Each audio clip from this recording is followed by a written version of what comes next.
When did you reach your peak in running? That was the question this customer asked me in the salon. This customer was a good running buddy of mine, and he was sitting having his hair cut, and we were just chatting about running. And he said, "When did you reach your peak in running, Lee? When was the time that you knew you were the best that you were ever going to be?" Now, in my head, I was thinking about that and ready to give him an answer. I was ready to say, oh, this date when I was 25 or 35. And I think I said to him at the time, I think it was somewhere in my 30s.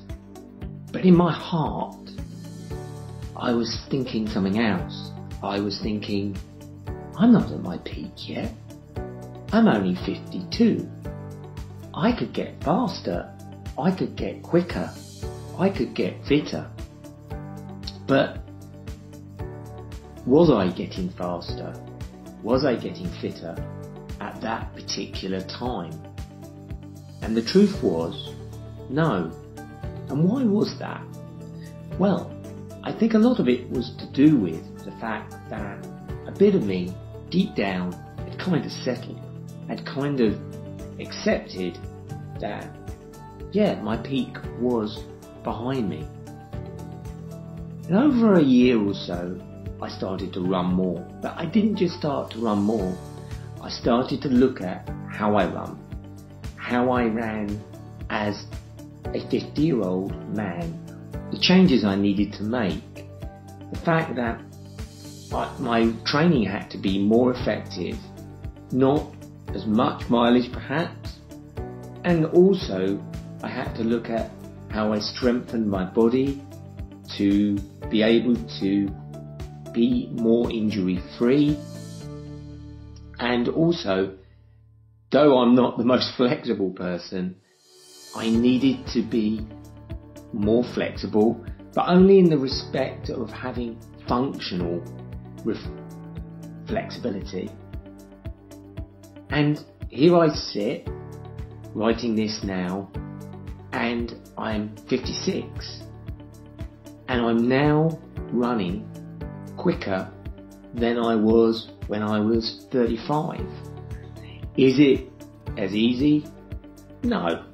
It takes more effort, more planning, and I like to think that if my 21-year-old self came along, I would give that 21 self a good run for their money. Now, my 21-year-old self would be more naturally fitter than me, would be able to run quicker than me. But the difference between my 21-year-old self and my 56-year-old self is, one, I'm more focused now than I was at 21-year-old. And I've learnt a lot as well.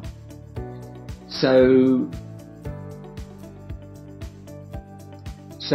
this is where I think the difference is, that you can take all the learnings as you get older and use them.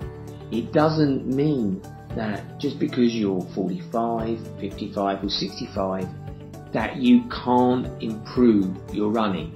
Now, you may not hit the PBs that you had when you were 25 perhaps, or 35, but you may be able to get the best PB that you've had since in the last 5 years.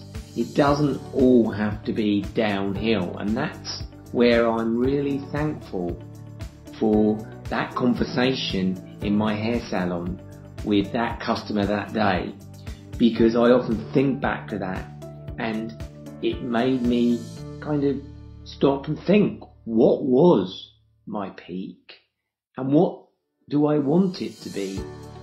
Can I have another peak as I go into my 50s and beyond? And I think you can. So, for you, what was your running peak? and what do you want it to be? And if you maybe are in your 40s or 50s or beyond, what are you going to do differently to maintain your fitness, health, speed, mobility and strength?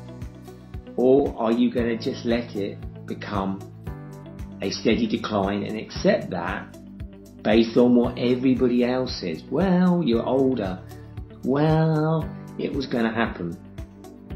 Yes, the reality is at some point we all get slower, but we can slow the decline down and actually sometimes reverse it slightly and have those surprising little victories that we didn't think that we were going to have again.